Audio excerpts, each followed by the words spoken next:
নদীতে জল বেড়ে যাওয়ায় সোজে ডুবল লোহার ব্রিজ। বন্ধ নদীর দুই প্রান্তে যাতায়াত।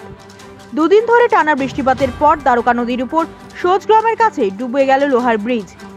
মূলত এই ব্রিজ হয়েই খুব সহজে ময়ূরেশ্বরের দিক থেকে মল্লারপুর পারাপার করা যেত।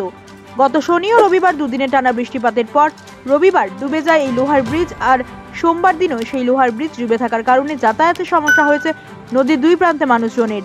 মূলত খুব সহজে সোজ পশ্চিম রামচন্দ্রপুর, মুরুলডাঙ্গা সহ বিভিন্ন গ্রামের মানুষ খুব সহজেই এই সোজের লোহার ব্রিজ হয়ে যাতায়াত করত।